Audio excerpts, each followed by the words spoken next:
Hi guys, so we're going to use 2 blocks and you don't have to use them. And what you're going to do is you're going to place your legs onto the blocks here, your knees nice and wide as they can, and you're going to come down into your frog. So what this is doing with the blocks, you could also use books. I like foam blocks here because it's softer, is helping you to get that flat line. Now from here, squeeze your core up and squeeze your glutes down to really open up. So you still got your core on and you're squeezing your glutes, and you're going to rock back and forward. So when you come back and forward, you're coming all the way back, keeping your hips as low as possible by squeezing your glutes, and all the way forward. So we're going through here the full hip motion with active flexibility, keeping your core engaged as you do it, because as you tuck your pelvis, you can twerk it like this, but if you tuck your pelvis, you protect your lower back. So maybe we're going to do like a minute of just rocking back and forth, okay? Really pushing your glutes down here, pushing your knees into the blocks, okay?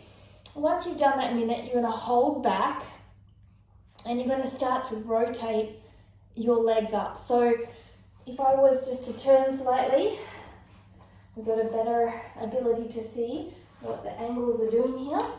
So here I'm down in that, my hips are back, and I'm going to rotate up into my hips. Now firstly, we're not moving our hip base.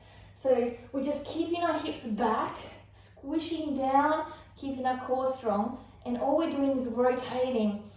So the more we rotate through the hip joint into all angles, the more it's going to get more fluid. At first it feels like a rusty chain, and then it gets much, much more comfortable over time. You have to go through discomfort to get the growth.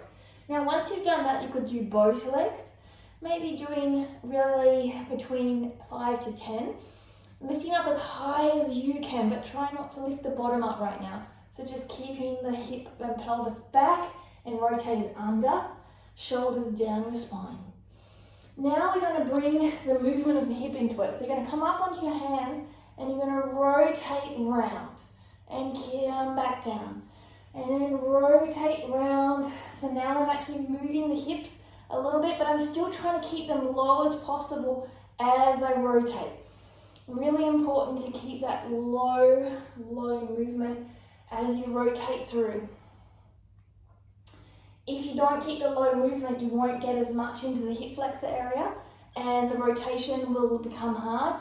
So really think about pushing this hip down as you rotate and keeping it down as you rotate back.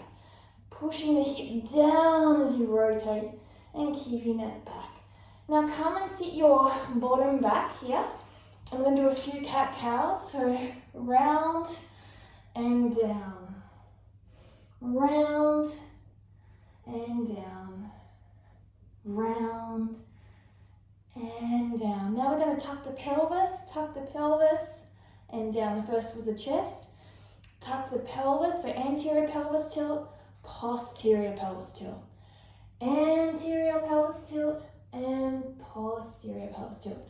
From there we're going to extend this leg, so try and keep it as low as possible onto the block and extend out here.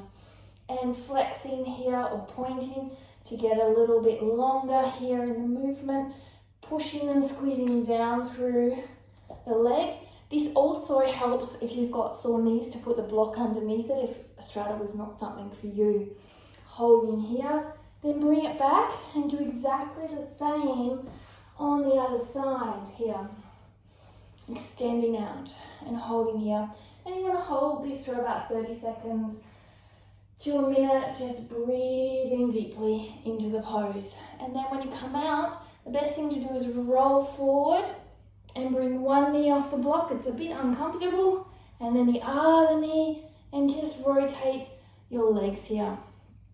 Doing this will really help you to not only strengthen, but open your hips.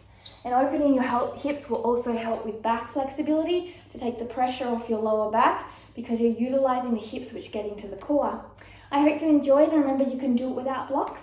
Have a great day. Namaste.